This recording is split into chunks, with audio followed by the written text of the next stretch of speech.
Other యాక్టర్స్కి ఏంటిది 30,000 per day ఇచ్చేసి మన వాళ్ళకు పర్ డే 2,000 5,000 ఇవ్వడం కన్నా ఇప్పుడు ఆ ఇచ్చే 30,000లో మీకు ఇక్కడ 4-5 యాక్టర్స్ వస్తున్నప్పుడు వాళ్ళ మీద ఫోకస్ చేయకుండా తెలుగు రేటు పెరగదండి. సారీ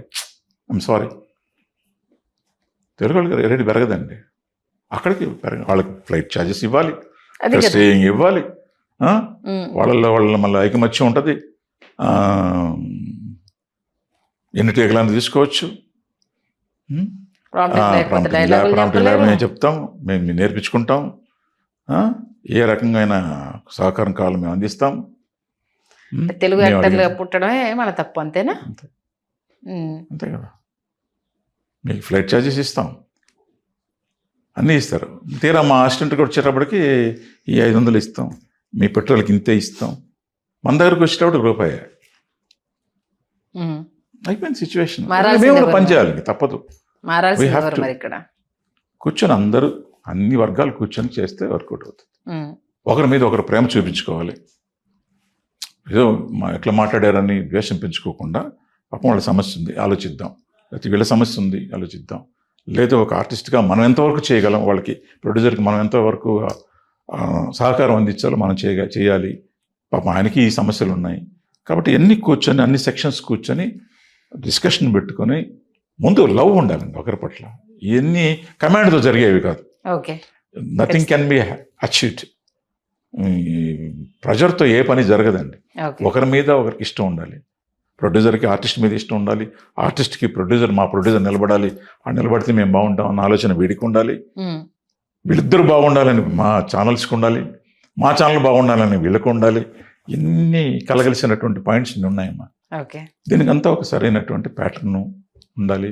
ప్లస్ యాక్టర్స్, మిగతా టెక్నీషియన్స్లో కూడా ఐకమత్యం ఉండాలి.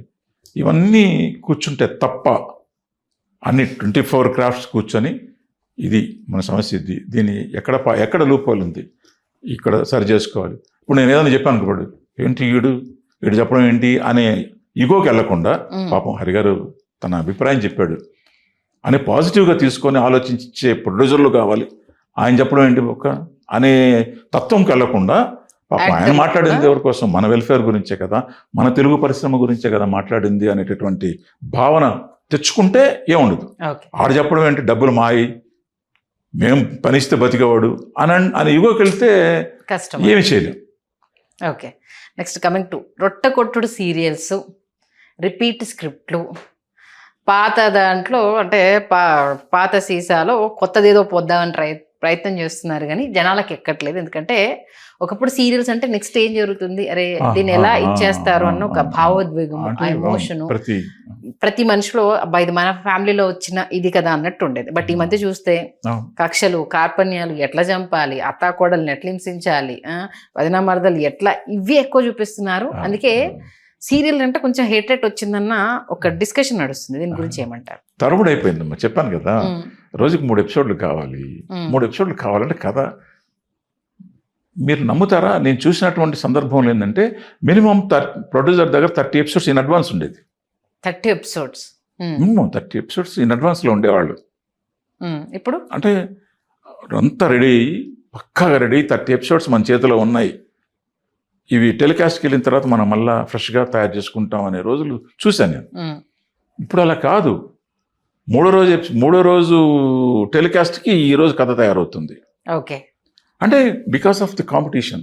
అంటే ఒక దశలో చెన్నై నుంచి చూశాను, చెన్నై నుంచి కొన్ని సీరియల్స్ వచ్చాయి, తెలుగు సీరియల్స్ మనవాళ్లే తీసింది అక్కడ.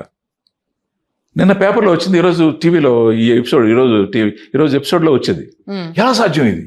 ఓకే, అంటే అంత ఫ్రెష్నెస్, అంటే అంత అప్ టు డేట్. ఈరోజు వండి ఈరోజు ఇచ్చాం, అంత వడ్డించాలని తపన ఎక్కువైపోయి అలాంటివి కూడా జరిగి ఉన్నాయి.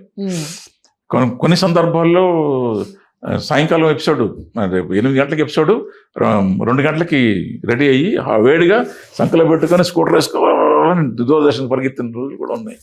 ఇవి చూసాం.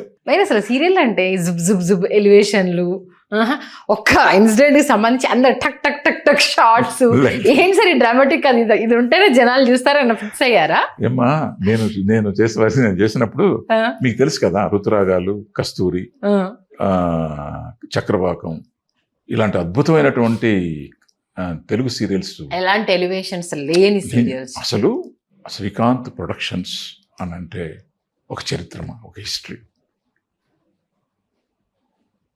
ఒక సీన్ అయితే believe it or not, Kasturi అనే సీరియల్లో 1.5 డే మేడం 1.5 డే ఒక సీన్ చేసిందమ్మా.